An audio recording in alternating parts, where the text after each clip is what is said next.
What's your name? Oh, is that right? All right. Well, thanks for being here. Have a seat, everyone. Well, thank you. Look, Lauren, thanks for that introduction and for sharing your story. Unfortunately, there are too many stories like yours all across America. Sadly, it's a familiar one to many Americans. People lay in bed at night, literally, staring at the ceiling, wondering what would happen if their spouse became seriously ill or got cancer. If a child gets sick or something happens to you, do you have enough insurance? Can you afford the medical bills? Will you have to sell the house? Will you have to get a mortgage? How in God's name are we going to pay for those prescriptions? Prescription drugs are so damn high. And you find out a big reason why you're lying awake at night and asking those questions is because Big Pharma is charging you exorbitant prices for the prescriptions you may badly need. Literally higher prices than anywhere in the world. That's not hyperbole, it's a fact, anywhere in the world. I've been fighting like others, Big Pharma, since I was a United States Senator. Back in the days when we were told they couldn't be touched, they had an exemption, basically. Unlike other parts of the healthcare system, Big Pharma got a special carve-out to prevent Medicare from negotiating prescription drug prices with them. They weren't allowed to do that. For years, advocates, like many of you here today, have worked tirelessly to change that and to give Medicare the power to lower prescription drug prices, just like the Department of Veterans Affairs is able to do for veterans. Same power. And it matters. It matters a lot. That's why one of the proudest things I've ever done was pass the Inflation Reduction Act that allowed us to negotiate lower prices for prescription drugs. Not a single Republican voted for this, not one single Republican in House or Senate voted, not one. But thanks to the Inflation Reduction Act, we finally beat Big Pharma, in no small part because of your delegation, not a joke.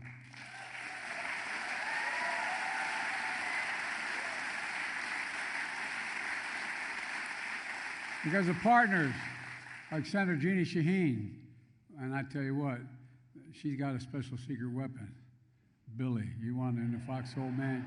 You want Billy in that foxhole with you, man. And Maggie Hassan, Representative Annie Custer, and especially Senator Bernie Sanders from Vermont. That's why we're here today, to talk about a law that Democrats passed and is lowering prescription drug prices. And I might add, and I'll explain in a moment, saving the taxpayers billions of dollars, not just the individual recipients of the benefit, taxpayers. Americans pay more for prescription drugs, as has been pointed out by Bernie, than any other advanced nation in the world. I can take you to the airport and put you on Air Force One with me and take you to any pharmacy. All right, man. All right. I can take you to Toronto, Canada, Paris, France, Rome, Italy. I can take you anywhere in the world, literally. And you'll pay half or less than you'd pay in America for the exact same drug made by the exact same pharmaceutical company. Same drug, same pharmaceutical company. But not anymore. With the help of Democrats in Congress, and Kamala, by the way, cast a tie-breaking vote to make sure that. Don't tell me one vote doesn't count. They told when I wrote this bill, they couldn't get it passed. We had a one-vote majority. I mean, that would never happen. But we stuck together. We finally got it done. And it was a hell of a fight. The pharmaceutical company, as Bernie referenced in another way, spent nearly $400 million. $400 million to defeat this single bill. $400 million. We beat the special interest, and we delivered for the American people. Because of this law, not only could Medicare finally negotiate lower prices, it also capped prescription drug costs for seniors total this year at $3,500 in 2024, and in the next 6 months. By the way, in the first 6 months of this year alone, at out-of-pocket spending, we saved the people enrolled in Medicare nearly $1 billion in 6 months. $1 billion less out of your pocket nationwide in just the first 6 months. That means as of June, 1.5 million Americans who are enrolled in Medicare hit the cap and do not have to pay a dime more for drugs for the rest of the year, no matter what their costs are. And here, this bill is so extensive, people don't fully understand it. And guess what? Starting this January, the total cap on prescription drug costs for seniors on Medicare will be even lower. It'll go down to $2,000. Not have to pay more than $2,000, no matter what the cost of the drugs are, no matter what. For example, as some of you unfortunately know, some of the cancer drugs can cost $10,000, $12,000, $15,000 a year. That's not hyperbole, that's a fact. This change is expected to save 19 million seniors and other people on Medicare, save them, just those ones on Medicare, $7.4 billion out-of-pocket spending starting in January. But here's the deal. It's also going to save the American taxpayers billions of dollars. I'll go into this in a little more detail, but the fact the bill we passed, extensive as it is, guess what? The American taxpayer is going to save $160 billion along the deficit. $160 billion. Because they no longer have, in Medicare, have to pay $400 instead of $35 for insulin, for example. But that's not all. Thanks to the law I signed for seniors are already saving on their prescription drug costs now. For example, take insulin to treat diabetes. 1 in 10 Americans has diabetes. I'm not going to ask you if you're the one, but I bet, how many of you know someone needs to take insulin for the diabetes? Raise your hand. So good cause. You know how much it costs to make that insulin? $10. T-E-N. And you know the guy who invented it, who discovered the prescription to do it? He made sure that he didn't patent it because he wanted it available for everyone. For everyone. That's what he did. That's what he did for everyone. But guess what? Now they charge as much as $400 a month. 3 years ago, I was down in Northern Virginia and doing a town hall, and I met a 13-year-old boy named Joshua. He and his dad both have type 1 diabetes, which means they need insulin every day. I spoke with Joshua's mom. Imagine what it's like to look at your child. I mean it sincerely. Think of this in personal terms. Imagine what it's like to look at your child who needs insulin, and you looking and know you have no idea how you're going to pay for it. Not a joke. One woman in that meeting said, I have 2 children need it. I have to cut the prescription in half. And sometimes I have to choose which one gets the insulin. What does that do to a parent's dignity? Their sense of self-worth? Your ability to look your child in the eye. I mean this from the bottom of my heart. Look your child in the eye and say, honey, I'm sorry. I'm sorry. Or imagine as a senior having to cut your pills in half, to skip doses, to forego your prescriptions altogether because you just can't afford it. Folks, this is the United States of America. So when we got elected, we were told we'd never get anything done. We had a 1-vote majority, and anyway, we'd never get anything big done. We got a hell of a lot big done. No, because of this group right here. Thanks to one of those laws,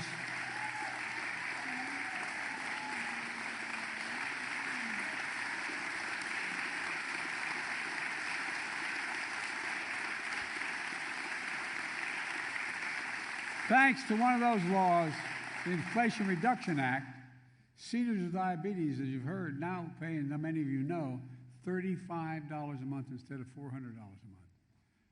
That changes someone's life. Growing up in the family I grew up in, my dad used to have an expression. He said, Joey, I mean this sincerely, my word is abiding. Family's the beginning, the middle, and the end. And everyone is entitled to be treated with dignity. What's it do to a parent What to do to a parent when you can't provide something you know your child or your spouse badly needs and there's no way you can pay for it? But Kamala and I wanted $35 insulin for everyone, not just seniors, for everybody.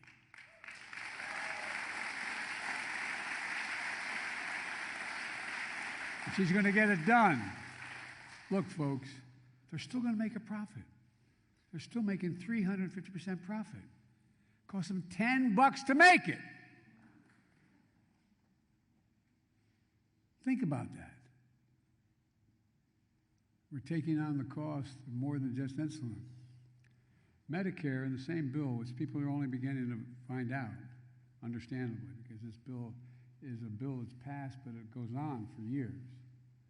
Medicare is now able to negotiate lower prices for some of the costliest drugs that treat everything from heart disease to arthritis to cancer. And here's what the law we've already passed has done for the first time ever. Every year from this point on, every year, calendar year, Medicare will negotiate the cost of additional prescription drugs. Earlier this year, I announced that Medicare reached an agreement with drug manufacturers on 10 new drugs that Medicare picked and said we're going to negotiate. The most common, most expensive drugs that treat everything from kidney disease to arthritis to blood cancer and more. These new low prices for all 10 drugs will go into effect in January 2026 and cut the prices on those 10 drugs by between 40 and 80%. The next year, Medicare will negotiate another lower price, for 15 additional drugs. And every year of that thereafter, till we get after 20 drugs, until every drug is covered that's on the market. Every one.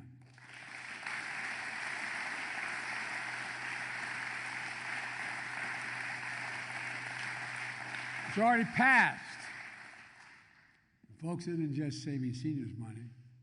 I said, it's also saving taxpayers billions of dollars because Medicare will no longer have to pay exorbitant prices to pharma. Over the next 10 years, just so far, the newer lower drug prices and other reforms, we've cut the federal deficit by $160 billion. While he raised it by $200 billion. I'm serious. Think about it. Look, I'm a capitalist. I was listed for 36 years as the poorest man in Congress, but I'm still a capitalist. You think I'm kidding? I got a phone call. I was campaigning for a colleague who was no longer around, but was up in this neck of the woods in Vermont, not Bernie, but his predecessor. And I got a phone call from my wife. She said, Joe. Actually, I called home. When I'm away, I called to see how the kids are doing before she goes off to teach. I said, hey, Joe, how are you? Fine. You know you're in trouble when you get that answer. I give my words by the true story. He said, did you read today's paper? I said, honey, they don't have the Wilmington News Journal up here. She said, well, headline, Biden, poorest man in Congress. Is that true? I don't know, but I guess I was for 36 years. I never thought I didn't have any money, but I had a good salary. Look, but I'm a capitalist. And without competition, it's not capitalism, it's exploitation. When Big Pharma doesn't play by the rules, competitors can't offer lower priced drugs and devices to carry those drugs. So prices stay artificially high. And look, but we're taking action. For example, we called out drug companies that Bernie mentioned that make inhalers. So the people with asthma, and some severe asthma, I have asthma, but it's not severe, that they need to breathe. For charging Americans, and he was right, this is not an exaggeration, 70 times more than companies in Europe charge for the same exact prescription. It's outrageous. I think it borders on immoral. As a result, 3 of the largest companies, as I skillfully and very privately and peacefully call their CEOs to tell them,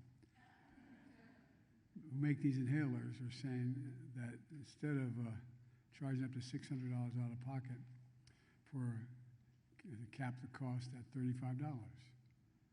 That's all. It's about time. But again, Bernie's the big reason why this is happening. You don't want to screw around with Bernie. But we have to do more.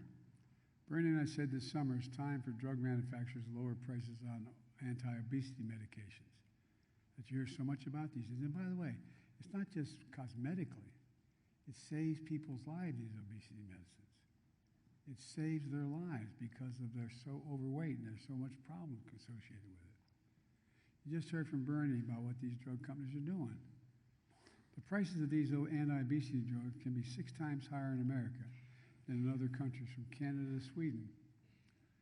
This is where I come from. It's called price gouging and corporate greed. And I know a little about corporations. There are more corporations incorporated in Delaware than every other state in the union combined. So I'm used to dealing with corporations. Americans don't like to be played for suckers. We don't like that, and we're tired of it. And it's outrageous. It's got to stop. Look, today's announcement follows actions we've already taken to reduce the health care costs for average Americans. Because of Bernie's leadership, we took action to reduce the cost of hearing aids for 1 million Americans by as much as $3,000. You see it on advertised on television. You go for the prescription drug, hearing aid, it's $3,060 or some whatever the number, over $3,000 bucks. You get the same hearing aid, and you get it for $3,000 less because you don't have to go to the prescription. You go right to the drug. You go to the drugstore right to the counter. In addition, my administration is banning junk health insurance. These guys are coming and going. There are plans for health insurance that look affordable, but then stick consumers with big unexpected charges. You know, we ended those unfair surprise medical bills. When I was, years ago, when I was in the Senate, I had 2 cranial aneurysms, and I was hospitalized for a long time. And you have what they call surprise medical bills. If the insurance you have doesn't cover a particular provider and not in network, they charge you significantly more. And so you get these surprise hospital bills. So hospitals that are in network can't send you a bill for out-of-network doctors who you didn't choose and are not part of you never consulted them. That's banned. I did that by executive order. Kamala and I are also protecting and expanding the Affordable Care Act. Today, there are 21 million Americans covered by the Affordable Care Act marketplace. That's 9 million more people, individuals, since I've been in office, that are now covered by the Affordable Care Act. More Americans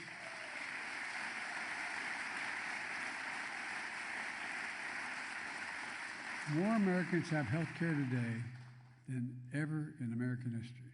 Today, than ever.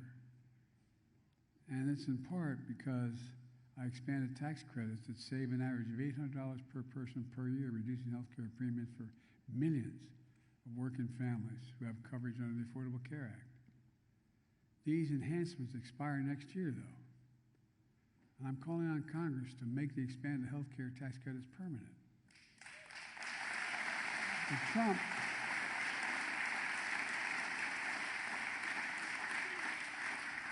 Trump and his MAGA Republican friends want to cut the Affordable Care Act out completely. You know how many times they've introduced bills over the last 3 years to do that? 51 times. 51 times. Wants to replace the Affordable Care Act. You can't let that happen. Look, he wants to replace it with his, I love this guy. I'm trying to be a very good fellow. I'm not letting my Irish get the best of me. But my predecessor, the distinguished former president, he wants to replace the Affordable Care Act with that's what he refers to, a concept of a plan. I've heard that concept of a plan now for almost 8 years. A concept of a plan. What the hell is a concept of a? He has no concept of anything. No plan.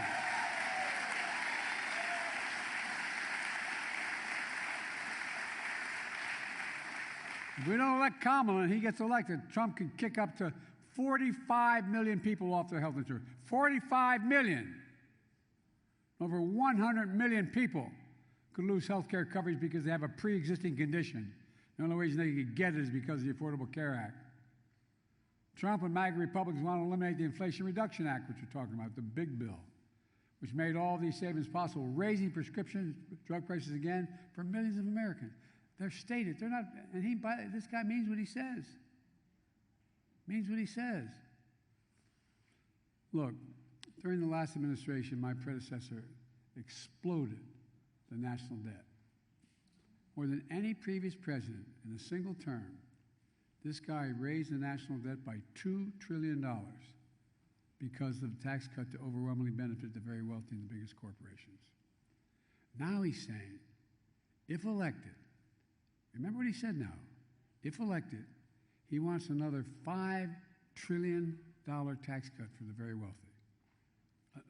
That's the tax cut he wants. He won't just get rid of the Department of Education, which he wants to do, and the Affordable Care Act. He'll gut Social Security and Medicare, which he says he wants to do. Or hurt hardworking people. I got a better idea. Let's protect Social Security and Medicare. And finally start making the very wealthy pay their fair share to keep these programs on.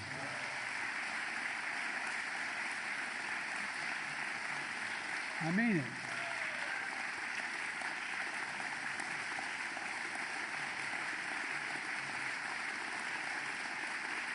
By the way, you know what the average tax rate is for a billionaire in America? There are 1,000 billionaires since COVID. 8.2%. Anybody want to change places with a billionaire's tax rate? Raise your hand. I'm serious. Not a joke, 8.2%. I propose raising it to 25%, which isn't even close to the highest rate. You know how much that would raise? $500 billion over the next 5 years. Just paying 25%. Look, let me repeat what I've said since day one, and the Kamalists continue to commit to. We made a commitment that no one in America earning less than $400,000 a year, which is really high, will pay a single additional penny in federal taxes. Not a single penny. $400,000. They haven't and they won't. If Kamala's president, they will continue not to. So I don't want to hear this stuff about Biden going after the rich. I did that to make sure we understand what the super rich are paying. And folks, let me close with this. Bernie and I are going to have been doing this work for a long time. I know we both look like we're 40, but we're a little older. At least I am. I can't even say it anymore. Anyway, we know we've made historic progress in the last 3 years. $35 for insulin, $35 for inhaler, $2,000 a year cap, and things continue to go. We're showing how health care should be a right, not a privilege in America. That's why I've never been more optimistic about our future, and I mean it. We're at one of those inflection points, folks.